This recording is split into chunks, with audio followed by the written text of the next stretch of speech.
सोहना के विधायक तेजपाल तंवर ने पाकिस्तान जिंदाबाद कहने वाले लोगों को कहा कि धीरे धीरे गुंडागर्दी खत्म हो रही है। 36 बिरादरियों का देश है, दूसरे देश की बात अब नहीं होगी, अब उनका समय नहीं रहा, आने वाले समय में राष्ट्रभक्ति रहेगी, दूसरे देश के बारे में कोई बात नहीं होगी। वहीं उन्होंने पूर्व उप मुख्यमंत्री दुष्यंत चौटाला के बयान नायब सरकार को गायब सरकार कहने पर कहा कि वह पहले अपने आप को सही करे, फिर उसके बाद सरकार की बात करे। भारतीय जनता पार्टी द्वारा आगामी 14 अगस्त को विभाजन विभीषिका स्मृति दिवस के रूप में मनाने की तैयारी की जा रही है। इस उपलक्ष्य में सोहना की पंजाबी धर्मशाला में एक पंचायत समिति की बैठक का आयोजन किया गया, जिसमें मुख्य रूप से सोहना विधायक श्री तेजपाल तंवर एवं पूर्व मंत्री श्रीमती सीमा तिरखा उपस्थित रहीं। इस अवसर पर 21 वरिष्ठ नागरिकों को सम्मानित कर उनके योगदान और अनुभवों को सराहा गया। नजर हरियाणा तक के लिए संजय राघव की रिपोर्ट। में जो बंटवारा हुआ उसके विषय में ये प्रकाश डाला गया है। यहाँ पर बुजुर्गों ने अपनी बात बताई, उन लोगों ने जो जो दुख उस समय सहे थे और जिस तरह से देश का बंटवारा हुआ, जिन लोगों ने धर्म के प्रति अपनी जमीन जायदाद घर मकान दुकान सब कुछ छोड़ करके वो हमारे भारत के दो टुकड़े कर दिए गए, हिंदुस्तान और पाकिस्तान।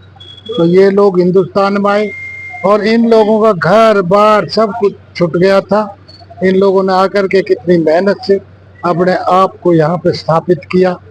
बड़ी बड़ी गुर्रत बड़ी बड़ी दुखी झेले नमन करता हूँ। जिन लोगों ने यहाँ आकर के इतने दुख सह करके फिर भी स्टैंड लिया, भाई मैं इस समाज को नमन करता हूँ और भगवान से करता हूँ कि ऐसे देशभक्त ऐसे राष्ट्रभक्त सभी समाजों में लोग रहें, ताकि हम मिलजुल करके।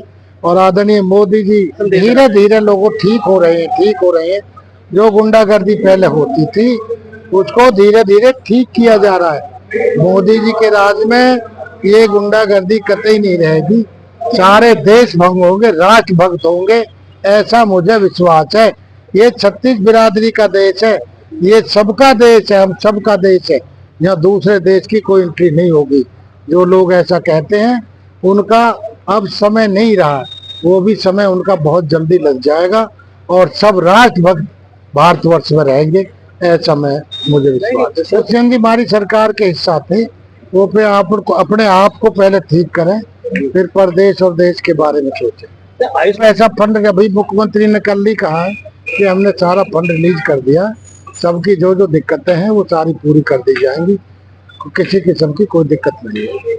उन लाखों बलिदानियों को, लाखों हुतात्माओं को समर्पित है जो विभाजन के दौरान, सत्ता के दंश के दौरान पीड़ित रहे, जिन्होंने अपनी बहन बेटियों का, अपनी माताओं बहनों का, अपने परिवारों का बलिदान किया।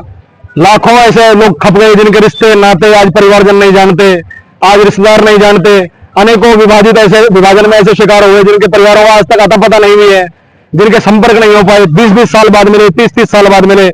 किसी ने मजदूरी करके रोटी खाई तो किसी ने घास खोद के रोटी खाई, पर इस सम्मानजनक आज जो परिस्थिति में समाज पहुंचा, इसके पीछे इतनी पीड़ाएं हैं। जिस किसी बुजुर्ग के पास बैठते हैं तो आंखों में से आंसू निकलते हैं।